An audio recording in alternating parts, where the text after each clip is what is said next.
Hi అండి, good morning. మనం పొద్దున లేవగానే ఫస్ట్ గ్యాస్ క్లీన్ చేసుకోవాలి.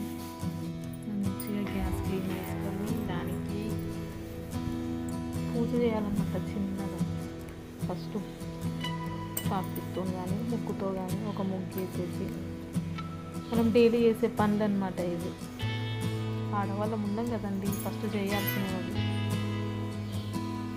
ఫస్ట్ పొయ్యికి మంచిగా తూడ్చుకొని ముగ్గు పెట్టేసి దానికి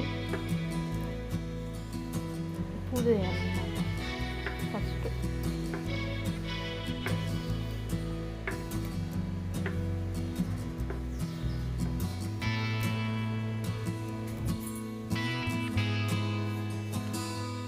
పూజ చేసిన తర్వాత బొట్టు కూడా పెట్టాలి. ఇంకా పూజ అంటే ఫస్ట్ బొట్టే కదండి. స్టవ్కి పూజ చేసిన తర్వాతనే స్టవ్ పైన ఉంచుతాను.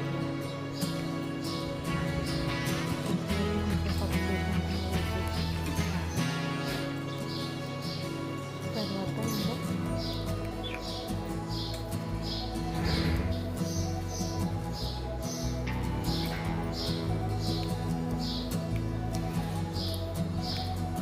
స్టవ్ ఆన్ చేసేసి రైస్ పెట్టేసేయాలి. రైస్ కానీ మనం ఏది వండుకుంటే అది రైస్ పెట్టేసేయాలి. తర్వాత మనం కర్రీ చేయడానికి కర్రీకి కావాల్సిన సిద్ధం చేసుకోవాలి. డైలీ రొటీన్ అనమాట మనకి. పాలకూర ఫ్రై చేస్తున్నాను ఈరోజు. మంచిగా కట్ చేసి వాటర్లో పాలకూరని తీసుకొని వాష్ చేసుకోవాలి. పాలకూరని వాష్ చేసుకొని ఈ ఆకుకూరలను కర్రీ వాష్ చేసుకొని ఉండాలి. దాంట్లో మట్టి ఉంటుంది. పాలకూరలో గ్రీన్ కలర్ అనేది కడిగి 2-3 సార్లు చేసుకొని వాటర్ కాడి పక్కన పెట్టుకోవాలి. నేను ఎర్రపప్పు పాలకూర పప్పును కూడా కడిగి కొద్దిగా నానబెట్టుకొని పక్కన పెట్టుకోవాలి.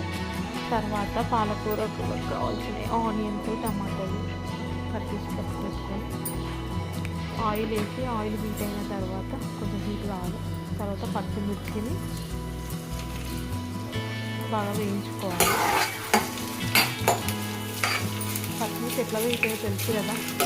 పచ్చిమిర్చి వేసిన తర్వాత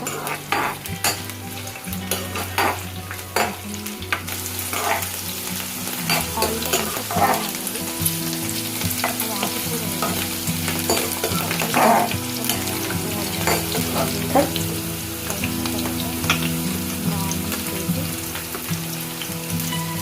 ఫ్రై అవ్వాలి. ఆనియన్స్ మాత్రం బ్రౌనిష్ కలర్ అయితే రావాలి. పచ్చిగా ఉంటుంది. తర్వాత అల్లం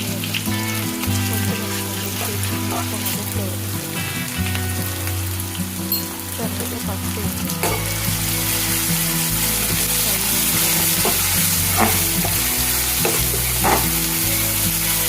మనం అల్లం పేస్ట్ వేసుకుంటే కడుగుతుంది.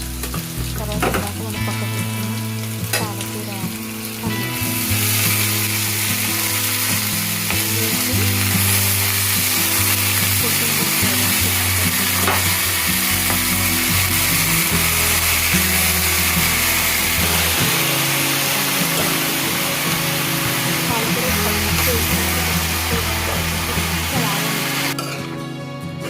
తర్వాత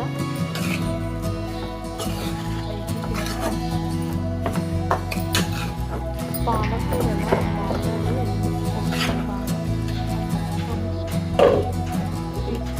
మూత పెట్టుకున్న తర్వాత చాలు.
వేసిన తర్వాత మూత పెట్టకండి.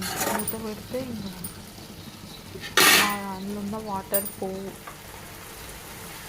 అయిపోయింది.